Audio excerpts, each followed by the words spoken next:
Bonjour à tous et bienvenue dans le devblog numéro 20 d'Aster System. Bon, ces 2 dernières semaines il s'est passé pas mal de choses, et l'utilisation dans le titre d'un mot aussi fort que ultime en est une bonne représentation je pense. Donc aujourd'hui qu'est-ce qu'on va faire? Premièrement on va aller jeter un petit coup d'œil du côté de Pléos. Bon, des logiciels Pléos on en a fait pas mal, vers lequel on va aller? Et ben en quelques mots vers le dernier, et je vous expliquerai pourquoi et comment après. Et finalement on va aller faire un petit tour du côté de SCLS, puisque pour faire ce logiciel, vous allez voir il aura fallu mettre à jour beaucoup de choses, pour se rapprocher de ce qu'on pourrait appeler les standards de l'industrie. Des trucs un petit peu plus jolis que ce qu'on avait déjà. Donc bon, sur ce, c'est parti. Donc commençons par le commencement, Pléos. Qu'est-ce qui s'est passé pour Pléos? Au tout début, donc il y a bien longtemps maintenant, bien que le nom soit pack de logiciels, l'idée était de faire un seul logiciel qui réunissait tout ce pack. Bon, il nous aura fallu beaucoup de mois pour se dire que ça serait peut-être une bonne idée d'enfin réunir ça sous un seul logiciel, mais ça a finalement été fait. Comme vous pouvez le voir, vous avez le logiciel ici Pléos, qui contient 3 sous-logiciels, physique, bon bien que pour l'instant il n'y a pas la partie électromagnétique, on l'a pas mise encore, il y a quelques données assez cool, la partie mathématique,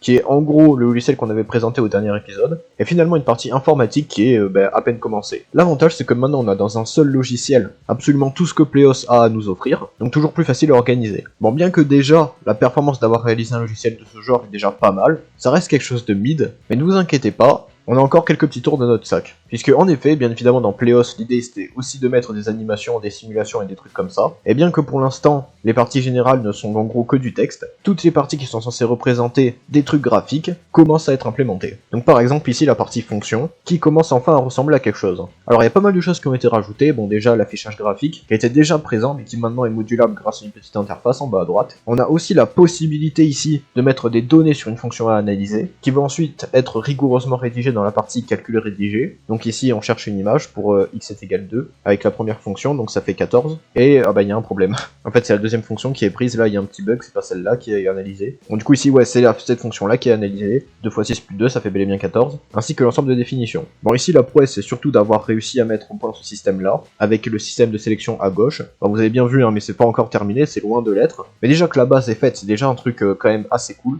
Et bien évidemment on peut faire la même pour la géométrie, avec la possibilité de faire du coup de la géométrie assez simple, donc là par exemple avec des vecteurs, du calcul de normes aussi, donc toujours avec une partie bien rédigée, un calcul d'angle bon qui est pas encore bien au point, et bon pareil ça va arriver dans les temps à venir, et après sinon un système très similaire à celui pour les fonctions. Dans les épisodes à venir on rajoutera plus de possibilités, pour avoir un truc qui soit vraiment très puissant, qui peut faire plein de trucs, et qui soit aussi facilement maniable, en rajoutant des fonctionnalités assez pratiques, comme par exemple le fait de pouvoir rajouter des vecteurs en cliquant, pour faire de la géométrie du coup plus facilement. Bon les maths c'est bien, mais il faut avouer qu'on a aussi un truc dans la partie physique, qui permet de simuler un atome selon le modèle de Bohr. Bon là on a un atome avec 17 protons, je sais plus lequel c'est, un atome de chlore, donc c'est comme ça que selon le modèle de Bohr il est fait, et il est aussi en capacité du coup de prendre des photons et de les rayonner, donc avec une animation qui est quand même pas trop mal, pour bien comprendre comment ça fonctionne. Bon c'est la partie grossière de l'animation qui est faite, on a prévu de la rendre plus précise dans les temps à venir, pour pouvoir étudier plus précisément les électrons, tout ça. Donc pareil, un très bon début pour ce logiciel. Maintenant que ce logiciel est fait, on va pouvoir mettre tout ça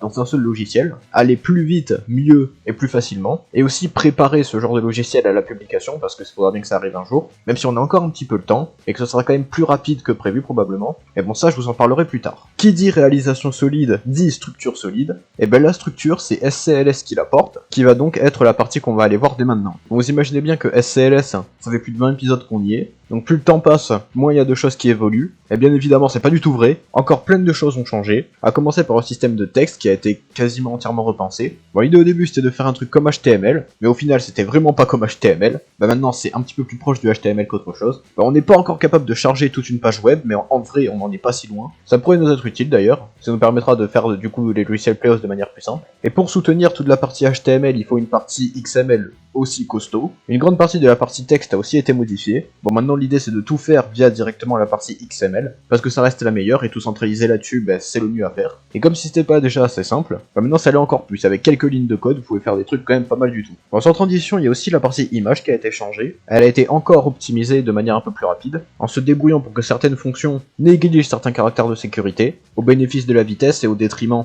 de la modulabilité, ce qui en soi n'est pas vraiment un problème puisque maintenant on a tout un système qui fonctionne directement avec des fonctions, donc bon. Le système de navigation aussi a été repensé avec tout le système à gauche, ainsi que le système de structure de page, comme ça on peut switch de page de manière beaucoup plus simple et rapide. Et bon, bien évidemment aussi, la partie mathématique a été améliorée, pour pouvoir faire tous les trucs graphiques qu'elle est capable de faire. Bon, c'est plein de petits trucs, mais quand on met tout ça bout à bout, bah en vrai c'est pas mal, comme ça on pourra aller plus loin et plus vite. Bon bah du coup c'est tout pour cette petite vidéo, j'espère que ça a plu, n'hésitez pas à vous abonner et tout et tout. Encore et toujours une vidéo où on parle de Pléos. Il est fort probable que la prochaine vidéo ça change, parce que pour Pléos on aimerait rajouter de la 3D, donc on n'avait pas fait maintenant depuis un bail, et pour ça bah, il va falloir réattaquer le moteur 3D. Et puis de toute façon si c'est pas la 3D ça sera de la 2D, on verra. En plus maintenant qu'on a rendu le logiciel plus rapide, alors maintenant du coup c'est plus simple d'aller vers autre chose. Donc bon, des trucs stylés vont arriver dans très peu de temps. Donc sur ce, je vous souhaite une bonne journée, une bonne vie, un bon bombardement d'atomes avec des photons, parce que pourquoi pas. Et sur ce, je vous dis à plus.